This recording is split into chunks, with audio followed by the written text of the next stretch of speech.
ನಮಸ್ತೆ, ಇದು ಭಾನುವಾರದ ಮಿನಿ ವ್ಲಾಗ್. ಪ್ರತಿದಿನ ಬೆಳಿಗ್ಗೆ ಬೇಗ ಎದ್ದೇಳೋದ್ರಿಂದ ಇವತ್ತು ಕೂಡ ಬೇಗನೆ ಎಚ್ಚರ ಆಗ್ಬಿಡ್ತು. ಇನ್ನು ಮನೆ ಕೆಲಸ ಎಲ್ಲ ಮಾಡಿ ಸ್ನಾನ ಮಾಡಿ ಪೂಜೆ ಮಾಡಿಕೊಂಡು ಅಡುಗೆ ಮನೆಗೆ ಬರೋಷ್ಟರಲ್ಲಿ ಸಮಯ 8 ಗಂಟೆ ಹಾಗೆ ಹೋಯಿತು. ಸರಿ, ಒಂದು ಗ್ಲಾಸ್ ಬಿಸಿ ಬಿಸಿ ಕಾಫಿ ಕುಡಿಯೋಣ ಅಂತ ಹೇಳಿ ನಾನಿವಾಗ ಹಾಲನ್ನ ಕುದಿಲಿಕ್ಕೆ ಇಡ್ತಾ ಇದ್ದೀನಿ.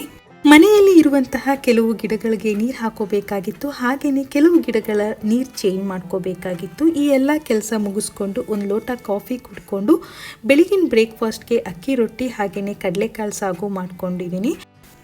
ವಾವ್, ಕಡಲೆಕಾಳು ಸಾಗು ಅಕ್ಕಿ ರೊಟ್ಟಿ ಸೂಪರ್ ಕಾಂಬಿನೇಷನ್ ಅಂತಲೇ ಹೇಳ್ಬೋದು. ಹಾಗೆ ಮಧ್ಯಾಹ್ನಕ್ಕೆ ಇವತ್ತು ಬೆಂಗಳೂರು ಸ್ಟೈಲ್ನ ದೊಣ್ಣೆ ಬಿರಿಯಾನಿ ಹಾಗೆ ಸಿಂಪಲ್ ಆಗಿ ಮಟನ್ ಗ್ರೇವಿನ ಯಾವ ರೀತಿ ಮಾಡೋದು ಅಂತ ಈ 2 ರೆಸಿಪಿನ ನಾನು ಲಾಂಗ್ ವಿಡಿಯೋದಲ್ಲಿ ಹಾಕಿದ್ದೀನಿ ಅಂತ ಹೇಳ್ತಾ ಇವತ್ತಿನ ಈ ವ್ಲಾಗ್ನ ನಾನು ಇಲ್ಲಿಗೆ ಎಂಡ್ ಮಾಡ್ತಾ ಇದ್ದೀನಿ. Thank you.